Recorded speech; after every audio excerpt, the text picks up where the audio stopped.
Welcome to my class students.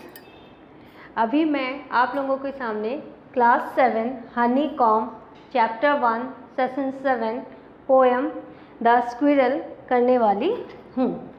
ये जो poem है, इस पोएम में कवि ने स्क्विरल के विषय में बात की है। स्क्विरल यानी गिलहरी। और ये जो कविता है इसे मिल्ड्रेड बॉबर्स आर्मस्ट्रॉन्ग ने लिखा है। और इस कविता में कवि ने बैठे हुए गिलहरी को देखा जो नट खा रहा था। मैं यहाँ नट खा रहा था बोल रही हूँ क्योंकि कवि ने गिलहरी को ही कहकर संबोधित किया है।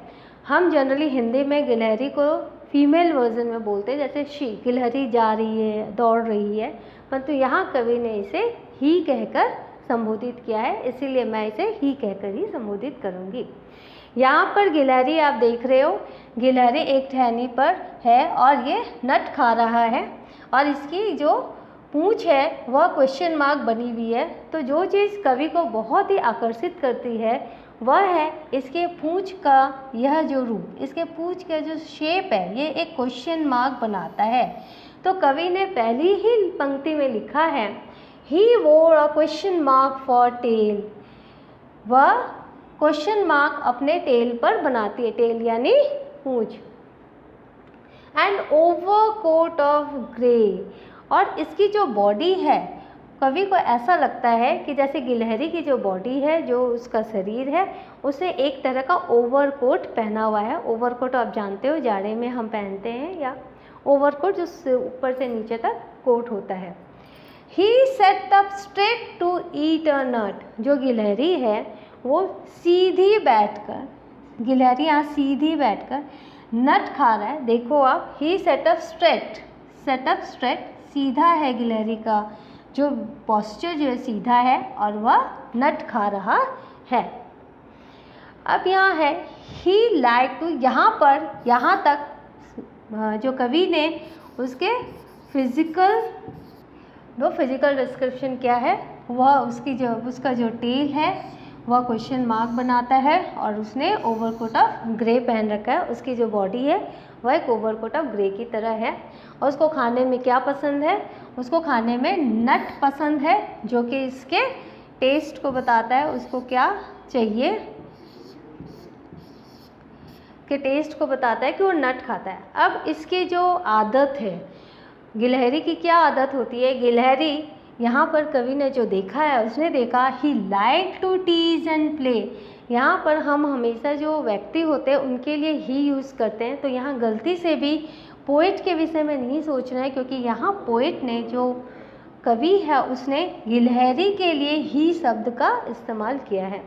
तो वह क्या पसंद करता है, गिलहरी टीज और प्ले करना पसंद करती। टीज माने चिढ़ाना, जब हम चिढ़ाते हैं किसी को तो उसको टीज करना कहते हैं।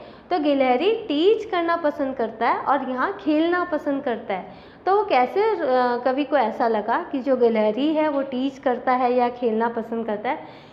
कवि ने देखा and if we ran around history, कि जैसे ही कवि अपने दोस्तों के साथ गिलहरी के पास जाता है या इस पेड़ के पास पहुंचता है, गिलहरी क्या करता है, ही वेंट द अदर वे। गिलहरी क्या करता है, वो दूसरी तरफ चला जाता है। तो इसका मतलब क्या हुआ कि जो गिलहरी है उसे भी खेलना पसंद है और गिलहरी इस तरह से खेल रहा है।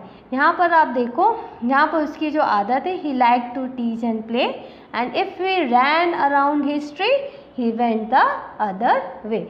तो आर्मस्ट्रॉन्ग ने बहुत ही छोटे से पोएम में बहुत ही कुछ पंक्तियाँ हैं, आप देखो 1 2 3 4 5 6, सिर्फ 6 लाइन्स की यह पूरी पोएम है। और इस पोएम में बड़ी खूबसूरती के साथ उन्होंने गिलहरी के फिजिकल डिस्क्रिप्शन को, उसकी आदत को उन्होंने बताया है और उसके नेचर को बताया है। उसका नेचर क्या है, ये इसकी ईटिंग हैबिट है, ईटिंग अ नट। उसकी ईटिंग हैबिट क्या है,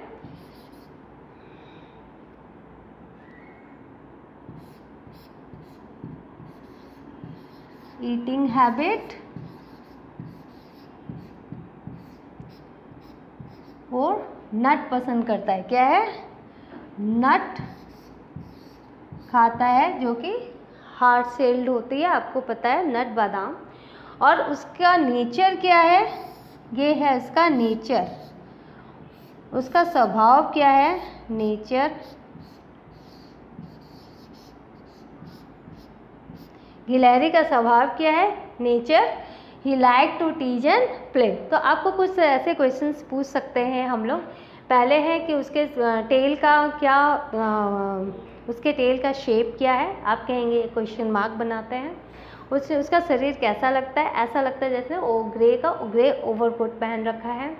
वह कैसे, उसके बदन का पोस्चर कैसा होता है? वह अपने को स्ट्रेट रख के कुछ भी खाता है। और जब आपने गिलहरी को ऊपर से नीचे उतरते भी देखा होगा, वो स्ट्रेट गिलहरी उतरता है। उसका नेचर क्या है? He like to tease and play. उसको खेलना पसंद है और चिढ़ाना पसंद है। क्यों ऐसे पता चला? लेखक ने कवि ने क्यों ऐसा कहा? क्योंकि अगर वो उसके आसपास भी जाता है, उसके ट्री के पास जब वो जाता है, वी, यहाँ पर कवि ने कहा है वी माने कवि और उसके friends. We means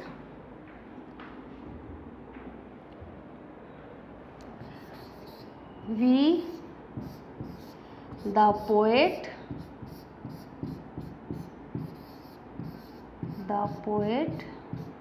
plus friends भी हो सकते हैं, भाई बहन भी हो सकते हैं, कोई भी, मतलब एक ग्रुप।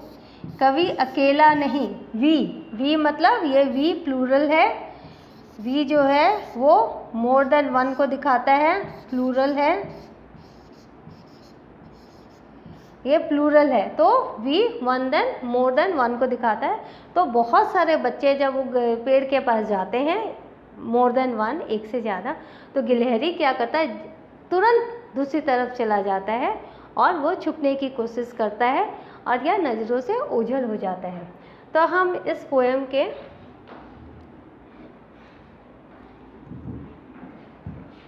अब इस पोएम में हम थोड़े से वर्ब्स देखेंगे।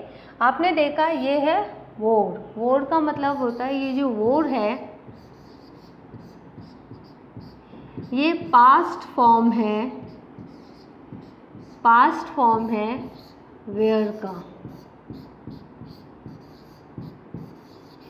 हम वेयर बोलते हैं, I wear cloth, I wear dress, और इसका पास्ट फॉर्म है वोर। ये पोएम जो है वो पास्ट में कवि ने कभी देखा था गिलहरी को और उसने आज ये पोएम लिखी है, तो वो अपने पास्ट डिस्क्रिप्शन को बता रहा है पास्ट टेंस में जाके। क्वेश्चन नंबर, ये सेटअप सेट का सेट है प्रेजेंट, सेट ये है आपका पास्ट। तो आप इस तरह से टेंस भी को आपको यूज़ करना है, क्योंकि जब आप अपना अतीत बताएंगे तो वो पूरे पास्ट फॉर्म में होगा, जब प्रेजेंट बताएंगे तो वो पूरे प्रेजेंट फॉर्म में होगा। लाइक्ड, आपने देखा लाइक्ड जो है, लाइक्ड का पास्ट फॉर्म है लाइक्ड। उसके बाद आप यहाँ देख रहे हैं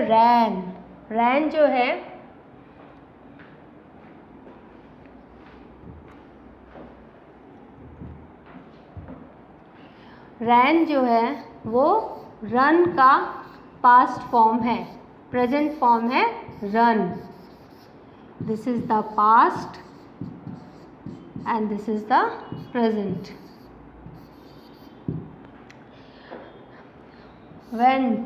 वेंट गो का पास्ट फॉर्म है, go is present and went is past.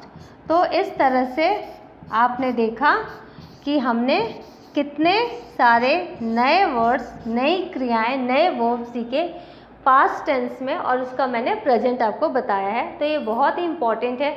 और एक बहुत इम्पॉर्टेंट बात यहाँ है, देखिए टू के बाद हमने प्रेजेंट फॉर्म लगाया है। टू के बाद कभी भी वर्ब का पास्ट फॉर्म नहीं लगता। To eat, not to ate. तो ये जो है इसको इन्फिनेटिव बोलते हैं टू। तो टू के बाद हमेशा वर्ब का फर्स्ट फॉर्म, बोलचाल में भी आपको ये ध्यान रखना होगा। I want to go, not I want to went. I want to sleep, not I want to slept. तो बहुत ही इम्पॉर्टेंट है ये सब, वर्ब का फर्स्ट फॉर्म टू के साथ। यहाँ पे देखिए टू टीज भी वर्ब है, क्रिया है, यहाँ टीज है टू के साथ। यहाँ प्ले लिखा है, इन्होंने प्लेड या टीज्ड नहीं लिखा है। रैन अराउंड, यहाँ सब पास्ट है बट टू के साथ ये प्रेजेंट में है। अब हम इसके शब्द अर्थ की तरफ जाएंगे। जैसा कि मैंने आपको बताया, overcoat, a long warm coat. ये देखिए, ये एक कोट है, आपको पता है जो इसका शरीर रहता है वो बहुत ही इसको गर्मी देता है, क्योंकि फर की तरह इसका शरीर रहता है। तो कवि को ऐसा लगा कि गिलहरी ने एक ग्रे ओवरकोट धारण कर रखा है। Tease to poke fun at nut a hard shell seed. आपको पता है वो अखरोट खाना पसंद करता है गिलहरी, बादाम खाना पसंद करता है। स्ट्रेट, परफेक्टली हॉरिजॉन्टल और वर्टिकल। जैसे मैं अभी खड़ी हूँ, ये मैं स्ट्रेट पोजीशन में खड़ी हूँ, ये जो मेरा हाथ है वो स्ट्रेट पोजीशन में है, और इसका जो ऑपोजिट होगा वो बेंट होगा, तो स्ट्रेट।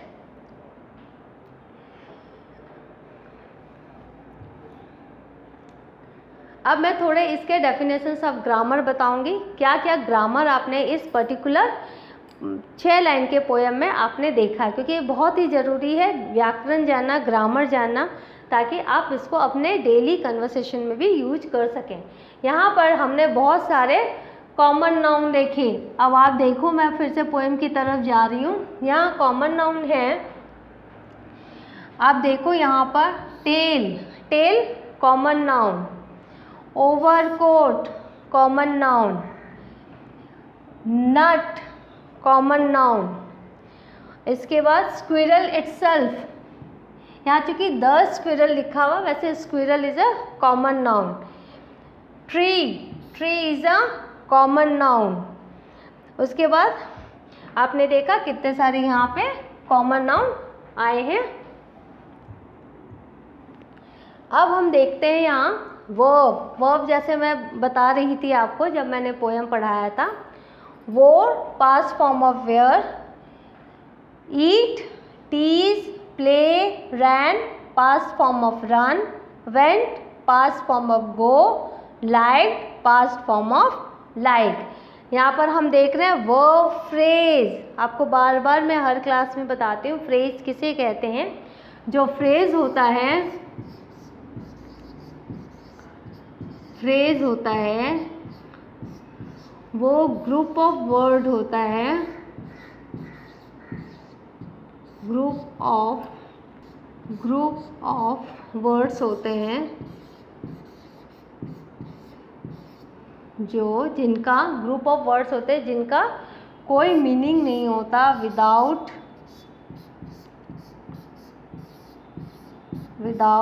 एनी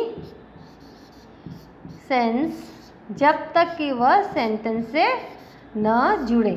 जैसे ये सेंटेंस से जुड़ता है यह एक मीनिंगफुल ग्रुप ऑफ वर्ड बन जाता है। तो यहाँ पर ये जो सेटअप है यह एक वर्ब फ्रेज है, क्योंकि सेटअप एक वर्ब की तरह, क्रिया की तरह काम कर रहा है, तो इसे हम लोग वर्ब फ्रेज कहेंगे।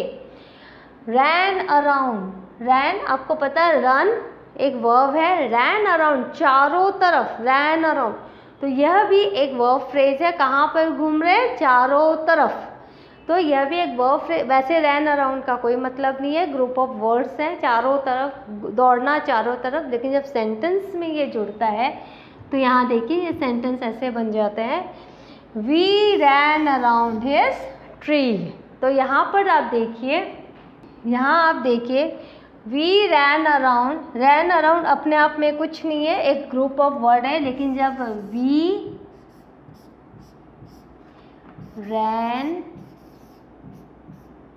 अराउंड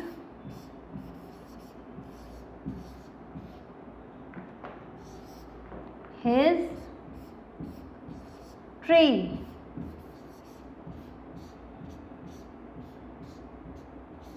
तो इसका मतलब हुआ हम उसके पेड़ के चारों तरफ घूमते हैं। वी हो गया सब्जेक्ट, रैन अराउंड हो गया आपका वर्ब फ्रेज, हिज ट्रीज हो गया आपका ऑब्जेक्ट।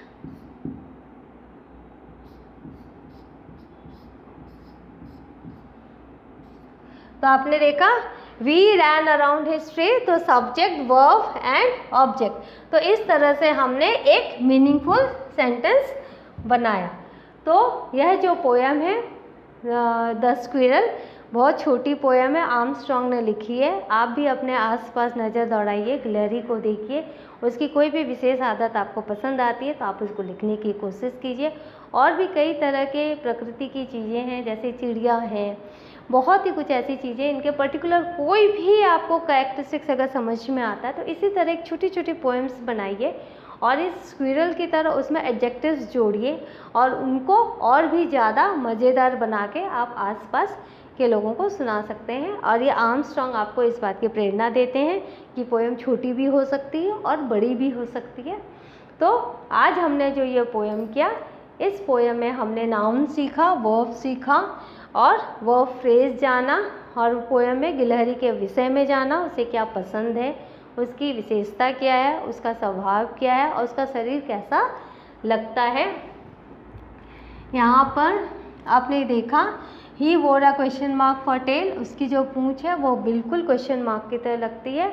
उसका शरीर ओवरकोट ऑफ ग्रे की तरह है और वो सीधे खड़ा होता है, सीधे रहता है ताकि वो बैलेंस बना सके। ये जो पूंछ है उसकी, वो उसके बैलेंस को बनाने में मदद करती है। He like to tease and play and if he ran around his tree he went the other way.